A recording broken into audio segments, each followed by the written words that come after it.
Good morning, everybody. It's Jeff Goldberg for the Sales Pro Network. If you're joining us for the first time, I'm a sales coach and trainer, and I work with both individuals and organizations internationally to help them achieve measurable and sustainable sales increases. I founded the Sales Pro Network almost 4 years ago now to elevate the profession of sales and to help you close more business, serve more people, and make more money. And if you've joined us before, you know that every Friday at 10 a.m., we either do a live training or a live interview with somebody who can add value to the profession of sales, and today is no exception. Our guest today is the principal and chief brand teller at Brand Telling, where he provides a series of brand storytelling services to increase awareness and relevance for brands, products, and services. Please welcome today's guest, Arthur Germain. Good morning, Arthur. Good morning, Jeff. Thanks so much for having me on. I'm really excited to talk to you. You know, we know full disclosure, Arthur and I know each other for almost 2 decades, and I love what he does. Arthur, before I get started with the 1,000,001 questions I have for you about Sure. brand and everything else, could you maybe give us the 2 to 3 minute story of your background? What got you up to now? Yeah, sure. I started out in technology and business publishing, both on the production and the editorial side, where I really got involved in telling these stories. I moved over to the dark side, where I went and did public relations for a while and marketing. And I started my agency almost 19 years ago. And the interesting thing was that what we did when I was on the editorial side is we'd sit around the table and we'd say, why this story? What makes it a story now for this audience? So it'd be why this, why now? And I do the same thing now. I say with my clients, why this story? Why now? Clients want to say, I've got something new. Let's talk about it. And do your audience want to hear about this? What makes it really relevant to them? So I think that for me, where I'm using those skills that I've built up, and I'm just using them in a different way today. It's interesting that you just mentioned, does my audience want to know about this, or does my audience want to hear about this? When I first formed my business, I hired a marketing guy to come up with a logo and all kinds of other stuff. And when he sent me 3 different logo styles, 3 different fonts, and like 100 different colors. He said, pick the ones that you like the best. And I picked colors that I like the best, the Sure. logo, the coloring, and the font and all that stuff. And then he said, okay, let's get together and talk about this. And he said, why do you like this? And the coloring looked kind of like a sunset, yellow, red, or orange, red, really nice. And he goes, why do you like that? I said, I love sunsets. I live at the beach. I love sunsets. He goes, great. And why this font? I said, well, it appeals to me. It's kind of soft and blah, blah, blah. He goes, good. Now tell me about your typical client. And I started describing my clients. He goes, do you think those people, VPs of sales, presidents, Right. You think those people are interested in sunsets and a soft font? I said, no, they're not. They want something definite. They want something powerful. Right. And completely, it wasn't about what I want. It's about what's going to appeal to my customers. I think that's the same thing you're saying, right, Arthur? 100%. I'm happy to hear you say that. I do the same thing everybody does on LinkedIn. I'm scrolling through, and you tend to have a lot of other people in your industry that you're connected with. And I've watched other marketers as they're putting something out say that, like, check out this logo. Way too many versions, way too many copies, and they all want to know, what do you think about it? And I always say, why do you care what we think about it? Are we your audience? That you're asking the wrong people. Go ask some of your clients, and honestly, ask them with a much smaller subset of those choices, because we're all like our children. If you ask our children, hey, here are 5 things to have for dinner, you won't be having dinner that night. So you got to narrow that down a little bit. But I completely agree with you, Jeff. The idea of that logo is something that is relevant to the people who you're trying to capture their attention. And it's their attention. You're borrowing it. You're asking something of them. If they have to sit there and kind of ponder, why the hell is there a sunset coming through what I'm looking at, and that soft font on water, and you're a sales trainer, I'm not sure that they're going to get that. This was not what I chose. This was not my initial choice, but yeah, it really does. I also like that it opens up. It opens up. You have more information in there. I have mine. I wanted to do the idea of storytelling. And so what I had was I chose a font. This is a hand brush font created by a woman in South Africa who specializes in this kind of a typeface. I wanted it to have the idea. When I've showed this to people, I'm like, what do you get here? And they're like, I get story, I get Blackboard. I'm like, that's fine. That's what I'm looking for. And and then it was the, why is the big yellow, and I said, did it capture your attention? And they said, well, it did. And I said, okay, then I've worked on that. And everybody's annoyed when I hand them the square card, because they're like, it doesn't fit in my wallet. And I go, yeah, I know. I kind of made that stand out. But that was part of the story too, how to stand out. So I try to tell the story in the card as well, same as you. Yeah. And is that my favorite color? No, blue's my favorite color, but this is what I've chosen because I think it resonates for me. Yeah, and I love what you said about ask your clients. I constantly advise sales organizations and salespeople. You want information about how well you're doing, what they like, what they don't like. Go right to your clients and ask them. And it's you often get surprising information that you didn't know about what they like about you or don't like about you, but they're the best source of your business intelligence. I think I agree with you. I think people are often afraid to hear, to get that feedback. I think it's always, we can blame our parents. I didn't like the first feedback I got from them either. But, I think if you couch it in, hey, I'm trying to improve the way that I work with you and the rest of the team. What advice could you give me? And I often say, instead of asking people that, for that kind of question, I say, could you provide me a little bit of guidance about? And everybody loves to give guidance. We all love to be in that, I try to avoid the word help. When people say, what do you do? Lots of people will say, I help my clients do X. And I say, I don't think people want to be helped all the time. I think, people want to be guided. They want to be supported. But I think the word help often gets in the way. So I try to self-edit when I talk. But when I ask a client, instead of saying, can you help me figure this out? I'll say, could you provide some guidance about? And that puts it in a way that they can provide information to you without feeling like they're being too hypercritical. They're trying to guide you toward, guide me to the light, trying to point you the right way out. Yeah, I believe that word choices are crucial in sales, and that one word can be the difference between closing a deal and not. And I've told this, I've shared this on this podcast before, but I once did a 1.5 year long engagement with a company, and at the end, I was sitting with the entire sales management team of about 8 people, plus the VP of sales, and just asking them, what did you like? What didn't you like? What could I have done? That kind of thing. And the interesting thing was, to a person, they all said, oh, one of the things we like is that our salespeople now have more confidence. They sound more confident when they're speaking to prospects and customers. And in all the time I've been doing this, it never once occurred to me that one of the things I provide for salespeople is confidence. But you can bet that now that I heard it from my customers, every prospect now hears, well, one of the things that my customers tell me they like best about working with me is their salespeople have more confidence. So always be asking your prospects and your customers for that feedback. I think that's a really fantastic insight for you. I once worked with a company where Jeffrey Moore came to speak, and we all read his book, Crossing the Chasm. And I had the opportunity to sit with him and have lunch with him. And I asked him about it. And he said, what I really like is that I'm giving your company some language, a common language that they can use. So everybody coming out of his speech and everybody getting the book, we all started using his terms. And, you may not agree with his terms, you may change them, but it gave us a base. We were all like, okay, now, what are we doing for our early adopters? What are we doing as we get them into Main Street? All these terms that came right out of the book. And anytime you stepped into a conference room somewhere, you heard somebody using terms from that. And I think that common language, often within within a company, it really helps the company to all kind of get on board. You hear people say the phrase, get on the same page. That's exactly what they're talking about. If everybody is using the same language, we're all on the same page.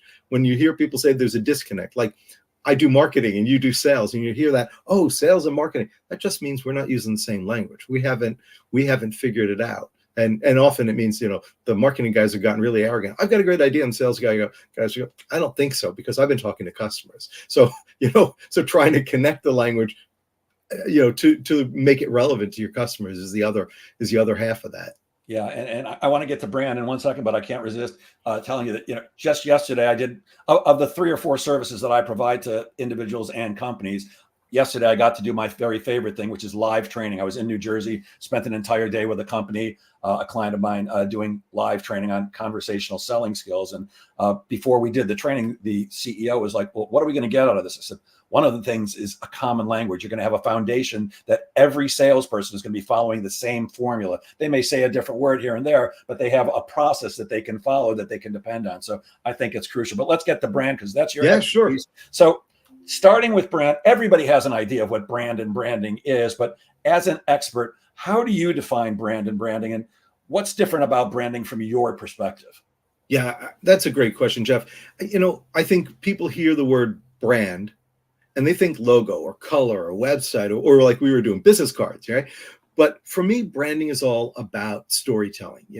Who are you? What do you do? How's that different? How can that help me? Because I want to know why it's relevant for me. And why does that make sense for my business? I think that's what a brand needs to share. It's kind of the promise for how you're going to be relevant to the business that you're talking to. The logo, the website, the business card, those are all just visual representations. And they're important, but they're not the brand. They're just a part of the brand story. Does that make sense? It does. So would Just Do It be the brand for Nike? Just Do It's a great slogan for Nike, but and it works, and we all know it. But if you pulled that out, and if you just said "just do it," it doesn't say a lot. The reason that it works for Nike is because they've backed it up with the rest of the brand promise. They've shown, they're big on working with influencers, so they've shown the celebrities and the athletes wearing their sneakers and achieving something. They've shown, even from some of the Nike was big on advertising. Some of their bigger ads showed like even high school kids lacing up and running on the track early morning. Those kind of things shared the promise, so that Just Do It came to be the shorthand for all the things that they did. Just Do It only works now. Like, I don't think Just Do It worked on day one. I think Just Do It was like, just do it. And you go, just do what? Right? You had to build up and show it. And then it becomes a shorthand. That's the same for, for the logo, right?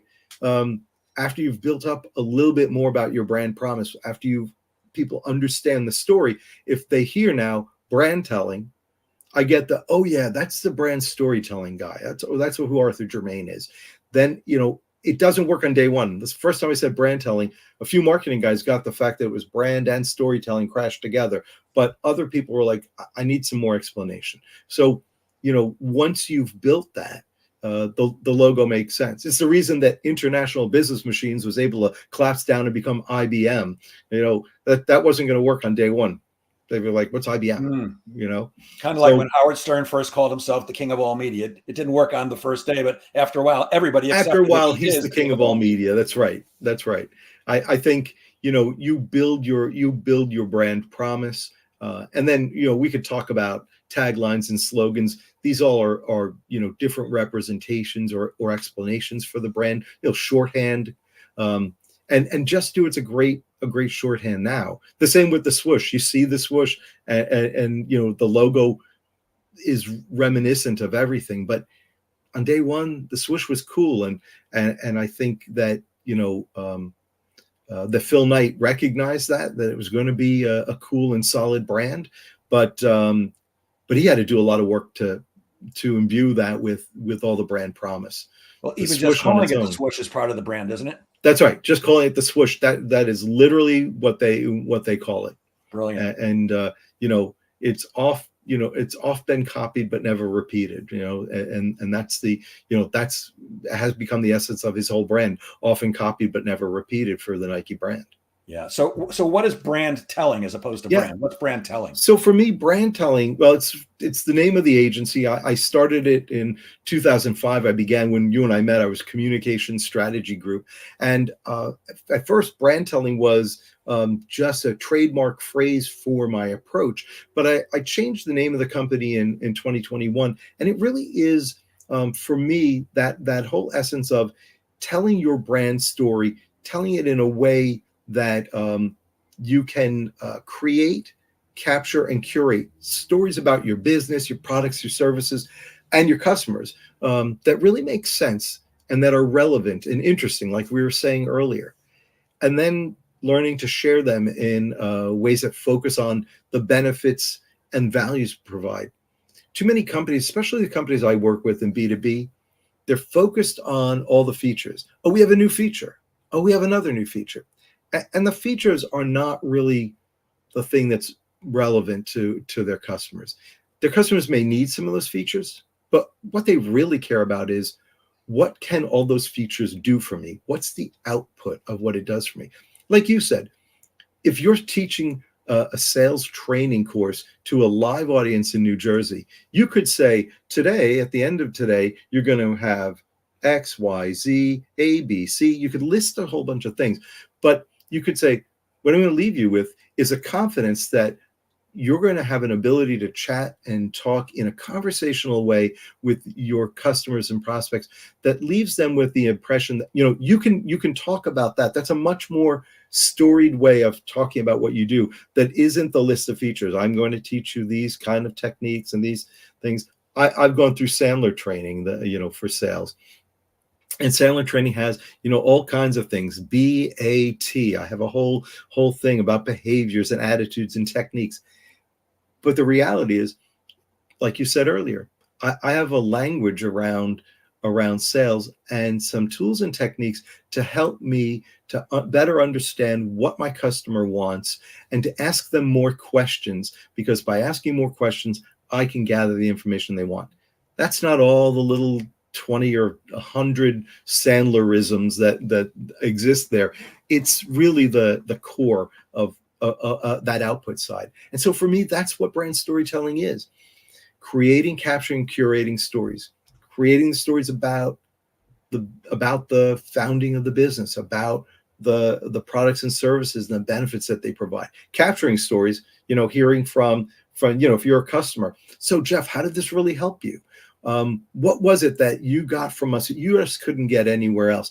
And using that in what I like to call my customer success stories. People call them their case studies, and I try to get them to stop that. Case studies are like Harvard law studies, and somebody always goes to jail at the end. So I prefer the customer success story. And then you curate the stories. I'm sitting here talking with you for about an hour. I can't tell every story that I know. I can curate some of the stories that are relevant to you, relevant to your audience. If I knew I had an audience filled with engineers, I'd curate the engineering stories. If I knew that I had an audience that was, more C-level CFOs, for example, I'd curate the stories to talk about, savings and profit and new revenue streams.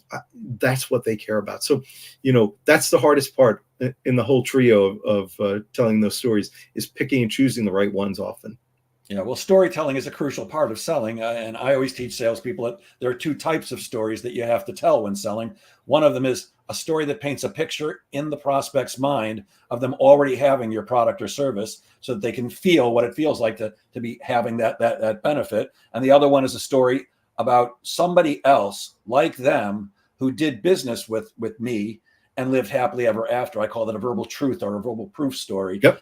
Because that helps people get past the I don't want to make a bad decision psychology, which we all have when we're making a decision.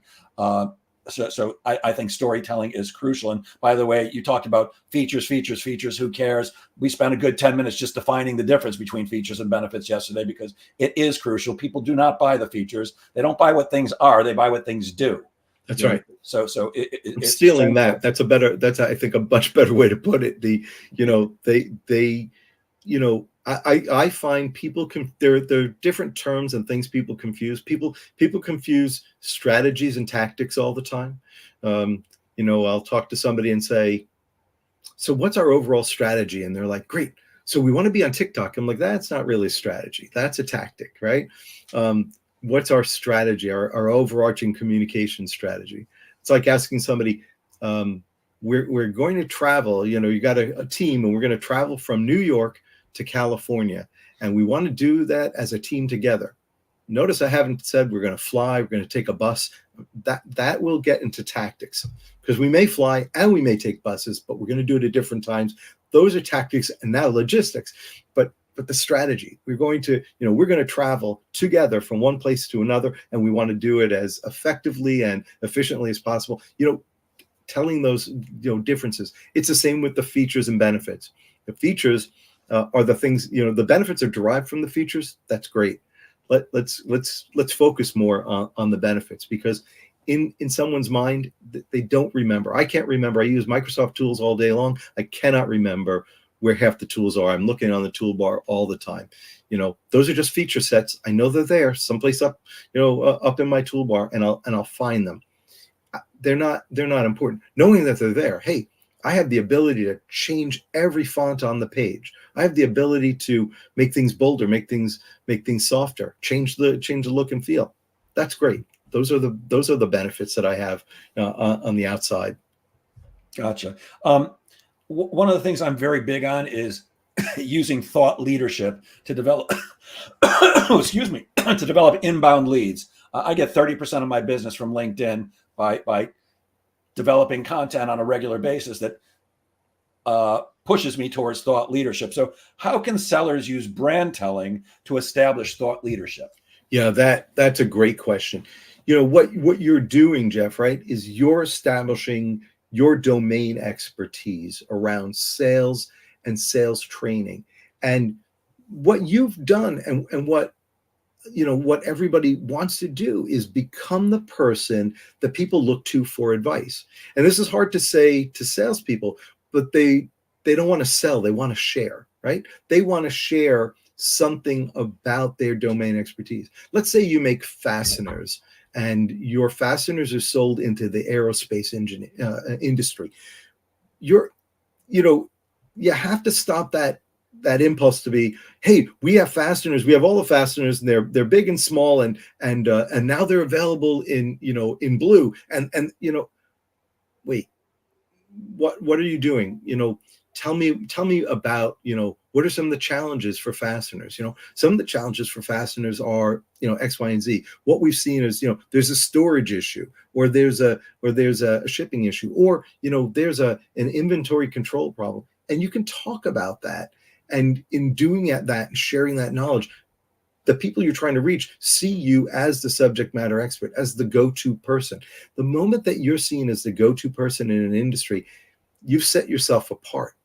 And I read a lot of folks, again, in my industry, and I enjoy the folks over at a group called the Category Pirates, who say too many people, when they're talking about their thought leadership, that they're just doing it in a comparative way. And I call it they're being bigger, smarter, bolder, cheaper, and that's just a comparison. You see it a lot with cars, right? Everybody's comparing themselves to, oh, we're just like, but less expensive than the BMW. We're just as fast, but and it's like, why are you always comparing yourself to BMW? That's obviously the car that all your customers want. Then you're just comparing them. You're being But if you could separate yourself, build a new category for yourself, and be seen as that category leader, then you don't have to worry about, what is your competition doing? Yes, they're doing something, but you're doing something that's different. And I always thought, that was the genius at Apple. They sat there and said, we're not trying to be another Windows computer. We're completely different. And they built, this is a personal computer. Windows started out as a business computer. We're a personal computer. We're personal technology. It's an entirely different way to look at everything. And that's the key to thought leadership, is owning that domain, and really exploring ways that you can share and showcase, your expertise, your place within that domain. Got it. We hear a lot about AI right now. You can't walk two steps without bumping into somebody else who has a question about it or a comment about it, and it's everywhere. Our AI overlords might hear you, Jeff. I'm always very polite. I'm always very polite. I say thank you to Miss Lexi every time she turns a light on or off for me. When they take over, they're going to say, that guy was pretty polite. So that's right. They'll keep me. Just like in the Matrix, I'll be one of the things in the pods that they'll feed off of me, but that's okay. So how can we use AI without losing our brand voice? Yeah, I think used correctly, like any tool, that it's a really great thing. But you have to think of it like a tool. I have lots of tools in my garage. I don't use my drill to hammer things in.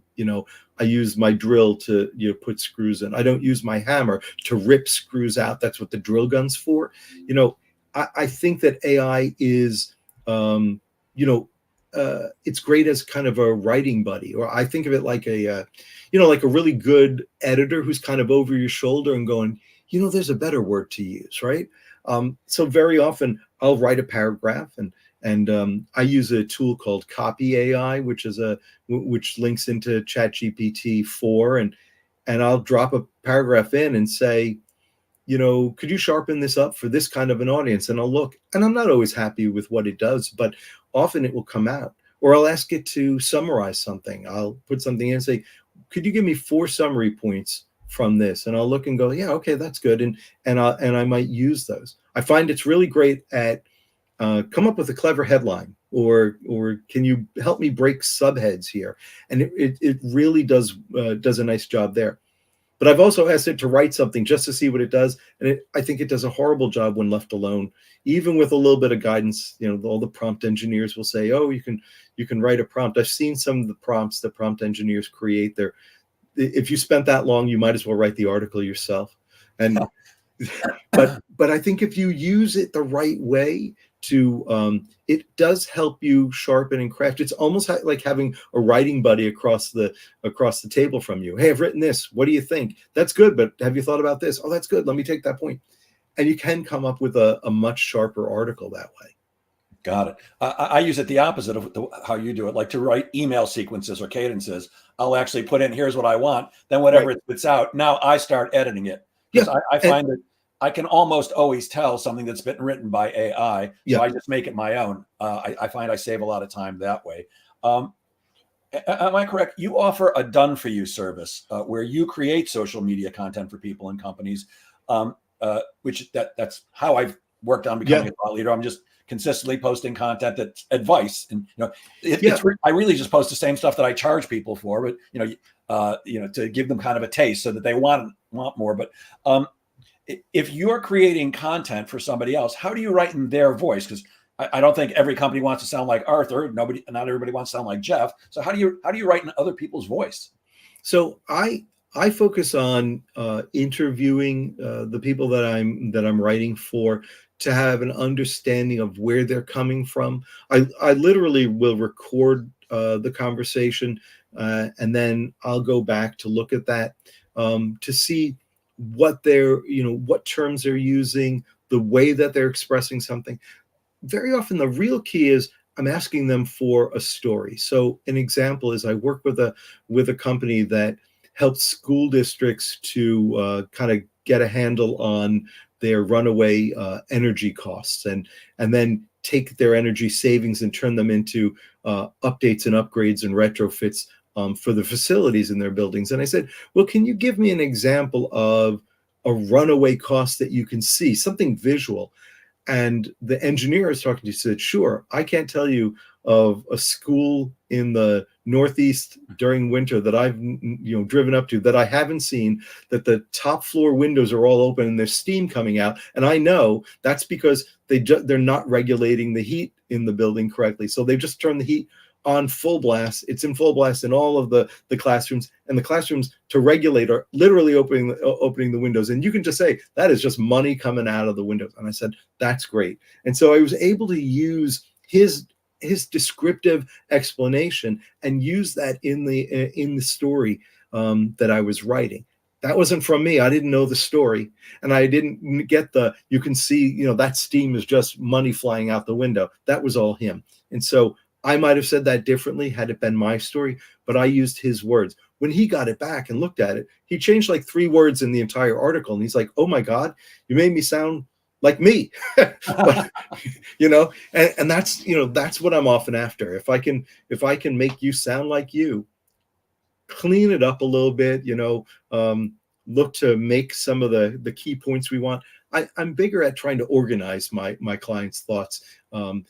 Hey, maybe we can turn this into a list. Maybe we can break out these into 4 steps. Those kinds of things. That's what I do for them. but the rest, I'm trying to use their explanations, their stories, and really literally hear it in their voice. I try to have their voice in my head. I'll listen to them talk back in the recording. I'll read the transcript, but I like to listen to them because I get the nuance. I get the okay, that was a back off. I asked him that, and he goes, that's not really as important. Okay, let's not work on that part. It's quite a talent. Pretty amazing. We're about halfway through this interview. We're talking to Arthur Germain, the CEO and founder of Brand Telling. We'll be back in less than 60 seconds after a word from our sponsor, which is me. Hi, I'm Jeff Goldberg, the founder of the Sales Pro Network. For nearly 5 decades, I've been selling, managing, coaching, and training salespeople internationally. And I'm often asked for one-on-one or private coaching, but it does involve a substantial investment.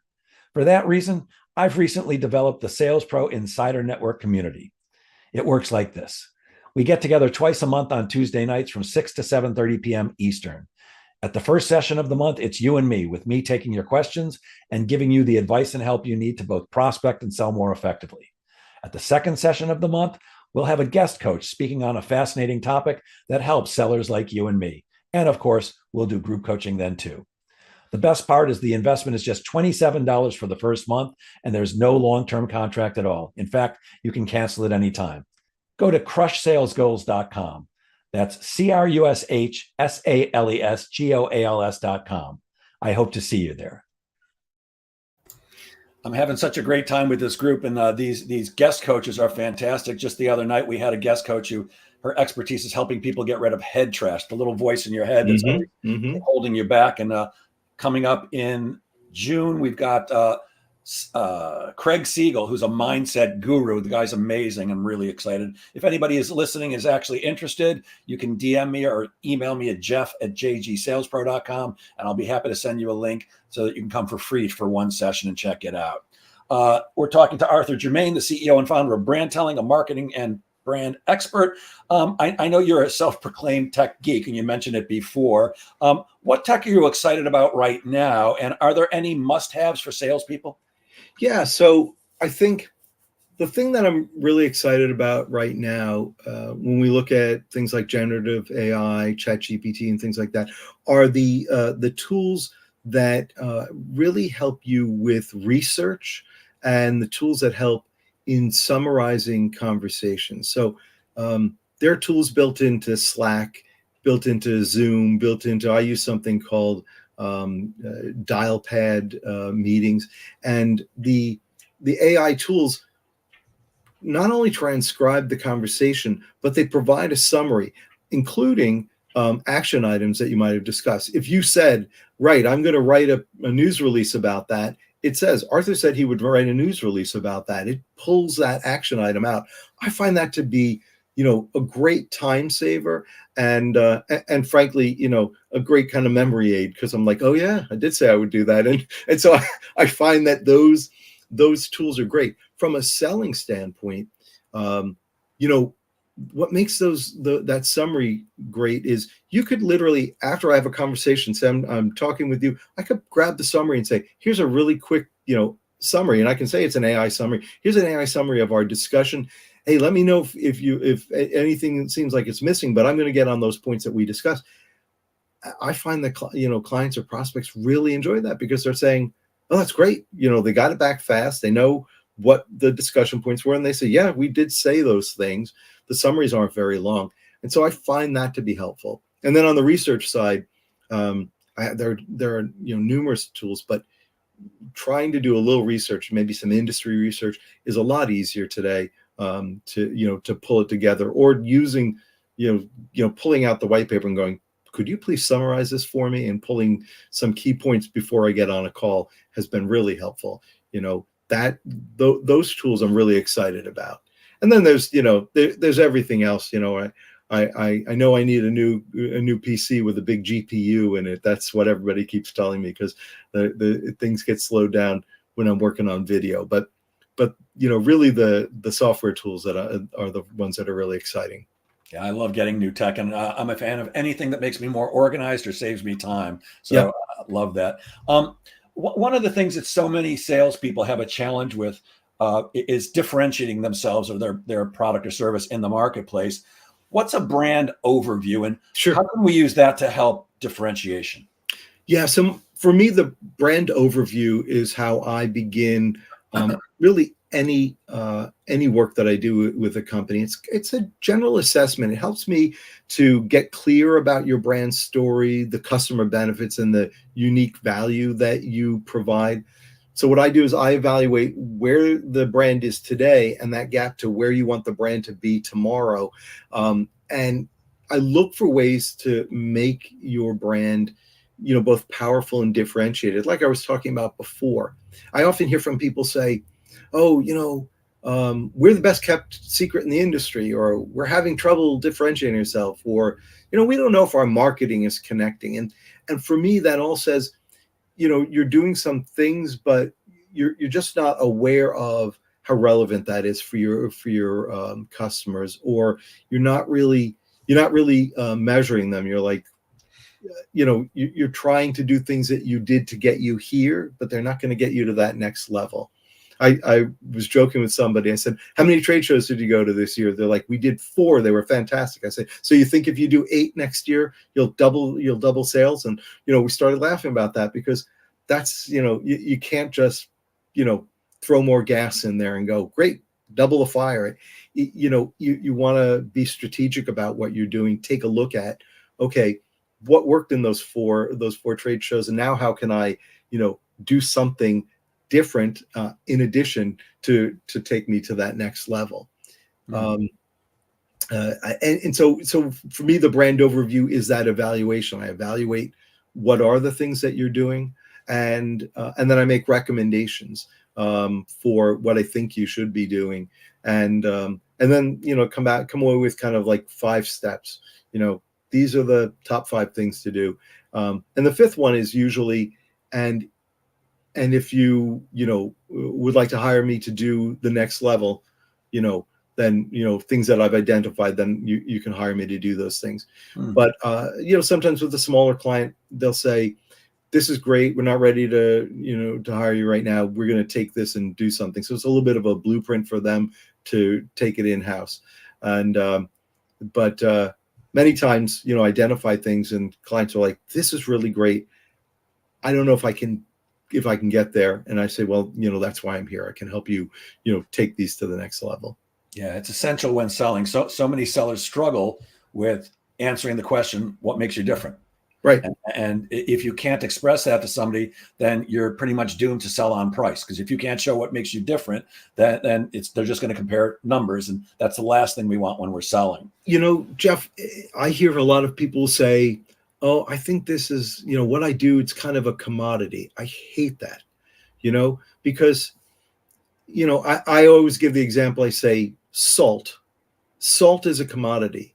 It's in the Bible. They talk about salt in the Bible. So that's what, 2,500 years.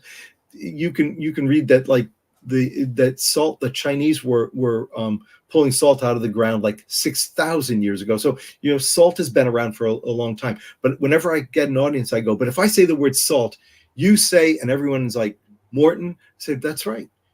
There's a brand that came to your mind. How is that?" And I'll play the little game. I'll go, "Oh, there's a slogan. What is it?" And everyone starts to yell the slogan up to me. "When it rains, it pours." And I'll click the next slide, and I have the whole thing.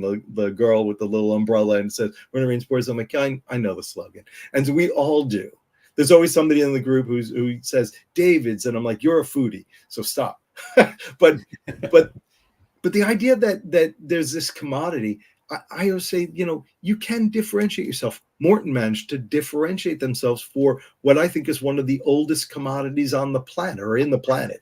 And I think that so if you're making SaaS software, you certainly can differentiate yourself.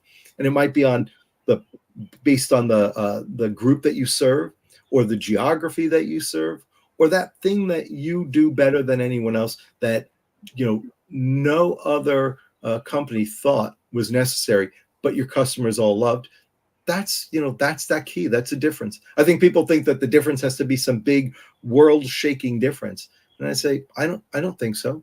My world shaking difference is I help companies to tell better stories and connect with their audience through story.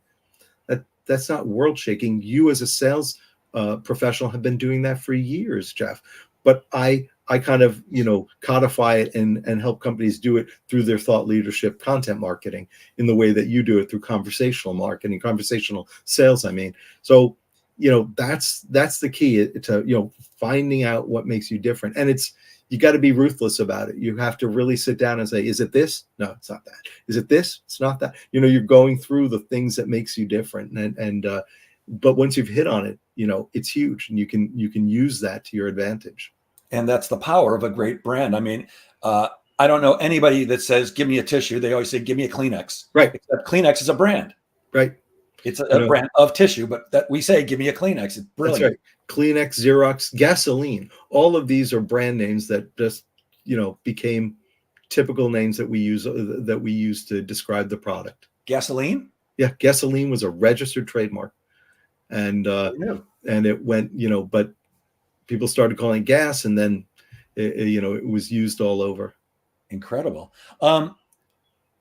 Arthur, lots of people say they want to write a book, but you actually did. What was your reason? Yeah. So for me, I've been a writer and an editor for a long time. I worked in the trade and business magazines and newspapers, as I said, in the early 90s. And I was able to take, what I learned and put this together. And I always wanted to write something. It wasn't the writing that was hard. It was really the editing and putting it together. I was writing a regular monthly article for an online publication in the channel, in the IT sales channel. And I began by using those as the foundation for the chapters in my book. And then I worked with my longtime editor, Mark Kinley, who went through the book with me. And we decided, what chapter should come first, what should come second. We kind of worked out the order. And as Mark edited behind me, he would look and say, hey, you described something here, but you just said the word. I think you need a fuller description. So I'd come back and I'd write a little bit more about it. So for me, the writing wasn't as tough as, thinking through, what was going to be the whole structure of the book. And once we were done, which included, Mark looking and saying, you mentioned something in chapter 4 that you don't really talk about until chapter 7. And we had to move things around a little bit, like, okay, chapter 7 is now chapter 4. Chapter 4 is now chapter 5. We'd move things around a little bit. But the reason that I did it is I've always had these kind of my own stories inside of me. I wanted to share them. These are the things that people ask me most often. There's a chapter on ChatGPT. People ask me about that all the time. So I put something in there. Plus I put in cartoons to make it a little fun. My brother's like, oh, I'll read this because it's cartoons. So I tried to make it, make it useful, make it fun for everyone. That's great. I don't have a copy here. Do you have a copy that you can hold up to show the people who are watching us live? I should have a copy. Yeah. The Art of Brand Telling. The Art of Brand Telling by Arthur Germain. Outstanding. Can you maybe walk us through the book? I mean, how did you organize the chapters? Yeah. So it's a short book. It's 111 pages and 12 chapters. So I broke the chapters into 3 sections. There's an introduction where I talk about why I wrote the book and what a brand is and what brand storytelling is. Then the second section is about brand foundations. And there's where I talk about what you need to do to form the basis for your brand stories. And then finally is building story leadership, which is what I call thought leadership. And I talk about ways to consistently share your brand stories, including I have a whole chapter on how to share your brand with podcasting. Because for me, that is, that is a way, especially with B2B companies, where you might have really great subject matter experts. And, something that I recognized as I was working with companies is there might be you, Jeff, and somebody else in your company. And I always love to see the banter between you. And so, a podcast is my way to highlight that and showcase that as something different and something unique for customers. And you find the customers like to be there. They like to listen to or watch that kind of banter. So that's what I cover in that third section of the book. Gotcha. And this book is practical really for business owners and entrepreneurs, I believe, right? And is it also practical for salespeople? Can individual salespeople benefit from this book? I think so, especially where I talk about sharing your thought leadership, where I talk about building your brand. I have another section I'm going to do when I revise a book on building a personal brand. It doesn't appear in the book right now, but it's something that I'm going to work on. But I try to make each of the chapters really useful. So there's a section at the base of every chapter called considerations. It's just a little box, and it often asks three things. This chapter might say ideal customers. Develop a list of your top 10 current or previous customers. What are their job titles, responsibilities, and business challenges based on your previous conversations? Something that you can take away right after reading the chapter that you can do with that. So I find that's useful. And yes, salespeople, because they're such an integral part of any enterprise, I tried to make the book useful for them as well.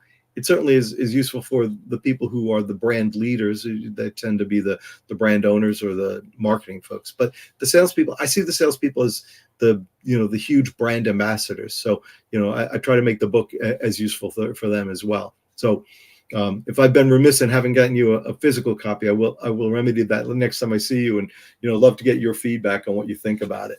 No sweat. And if somebody was going to just jump in and read one chapter, which chapter would you recommend them reading? Yeah, everybody tells me they really like chapter 6. And so I actually took that chapter out. And if you sign up for my newsletter, you automatically get a free copy of chapter 6. And it's the 5 steps for telling your own powerful and differentiated story. And that is the one that just lists out and takes you through really the core of everything that I've been talking about.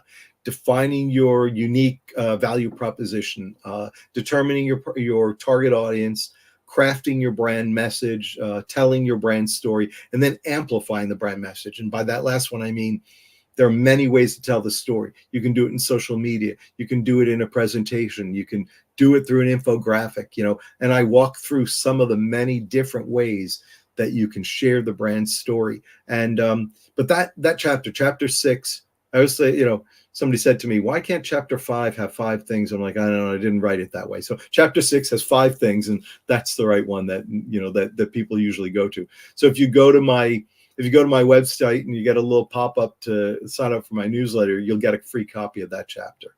Nice. And we're going to share that information in a minute or two before we go. I want to come back to brand story for a second because I'm fascinated by that. Can you give me an example of a brand story versus what most people would say? Yeah, I find, it's, you go to your typical networking meeting. You meet somebody and everyone says the same thing. What do you do? And the responses are things like, I'm a lawyer, or I'm an accountant. And, you might have to ask 3 and 4 times before you get a better understanding. It's rare that you get somebody who says, I work with small businesses to help them better understand their finances and stay on top of their bookkeeping, because they tend to use tools that are too large for them. I help them find tools that are right size for them and grow with them. That's a much more interesting way to say than I'm a bookkeeper, right? That is and I understand more about what you do. But you find people say, I'm a bookkeeper, I sell QuickBooks sales, and and it's not as useful and helpful. I worked with a managed service provider, and there's an entire industry that hides behind a name that nobody understands, right? These guys are integral to small business. We're not technology, we're not the technology gurus who know what we need for our 20 to 100 person office. We rely on an outside firm to come in and install the right equipment. That's what managed service providers do. But they use things like, I'm an MSP, and we're supposed to understand what that means, or I'm a managed service provider. I worked with one firm where when I understood what they did and who they served, we said, oh, you are a technology provider for first responders. You help first responders with technology in the back office, technology in the field, and technology in their command vehicles. Yeah, that's what we do. That's what we do all day long. That's great. Isn't that better to say to, a fire chief than I'm an MSP? Much better. That it becomes something that, and it doesn't take much longer to say. Some people say it's the elevator pitch. I don't know. I live here on Long Island. I don't really like the elevator pitch. We have like buildings that are only three stories high. It's not a real long elevator ride. Somebody said, no, it's the stairwell pitch, but you want to tell the story in a way that frames it to the benefit to the customer benefit, of what you provide and the service they get, without going into the list. I don't have to talk about all the different technology. I just have to say where we provide the technology and why we do that. And that's, for me, that's that difference, I think, Jeff. Yeah, I've been networking for 20 years now, and I sometimes get bored with my own brief commercial or elevator pitch, and sometimes I'll say something like, did you ever sit through a sales presentation and you just wanted to poke your ears out with red hot pokers because the salesperson sucked so badly? I'm Jeff Goldberg. I'm a sales coach and trainer, and I work with individuals and organizations so that they don't suck when they sell. I like that. That's the that's the self-deprecating front end that makes sense, and it's true. I was at a networking breakfast the other day, and the woman got up to say that she works with, she says, I sell life insurance with New York Life. And I was like, okay. And then she turned to, she was given a presentation. She had a whiteboard. She gave like the best short presentation I've ever seen on life insurance. I literally went home that day to check all of my policies and what their end dates were, what the term was, and found one that was that the term wasn't where I wanted it to be. And so I had to talk to my broker. And, when I saw her the following week, I said, oh my God, that was such a great presentation. And she said, the thing is, it's true. It's not me making things up. I tell the story because nobody cares. Oh, you need life insurance. Okay, thanks. But she gave this, here's family A and here's family B. And she did a whole story about family A and family B. She was funny because she ruthlessly, and she said, and mom dies. I said, oh my God, you killed off mom, like in the first 30 seconds. But in the way that she did it, you understood the thing. She painted the pain right there and said, they don't know what to do. They're lost. What are they, and had they considered the life insurance, that they wouldn't have been lost. Now let's talk about family B.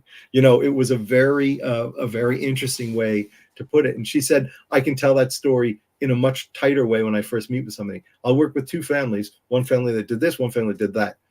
That's much better than saying I sell life insurance. She's like, I help families, avoid crisis is a much better way to frame that. Yeah. Well, as a sales trainer, as a salesperson, and as a comedian, I love telling stories. So I'm really glad that we had the chance to learn a little bit more about storytelling and brand stories. Before we go, and I have to cut this short a little bit today. Normally we go a full 60 minutes, but I have something to do at 11 o'clock on the dot. So I got to end soon. But before we do, I'm going to share my screen for those who are watching and for those who are listening. Can you please explain to them how can they find you if they want to talk to you, if they want to schedule a meeting, if they want to get that free chapter, and where can they get your book also? Absolutely. So my website is brandtelling.com. That's BRAND telling.com. And if you want to get a copy of the book, you can go to subscriber.brandtelling.com. And if you'd like to meet with me, it's meeting.brandtelling.com. I tried to keep it simple, Jeff. And so you can, join me at brandtelling.com or connect with me on LinkedIn, and we'd love to meet with you. And I believe the book's on Amazon too, right? The book's available on Amazon. That's called The Art of Brand Telling. And if you go to theartofbrandtelling.com, you can find all about the book as well. Love it. Well, I do have to end a little early today, which makes me sad because I'd like to talk to you for the rest of the day because you're so fascinating. But thank you very much for sharing your brilliance with us so generously. And I'll end as I always do. Gang, please remember that sales is a game of making things happen. So get out there and make sales happen. Have a great weekend, everybody. Have a great weekend, Arthur. Thanks again. Thanks very much, Jeff. Bye now.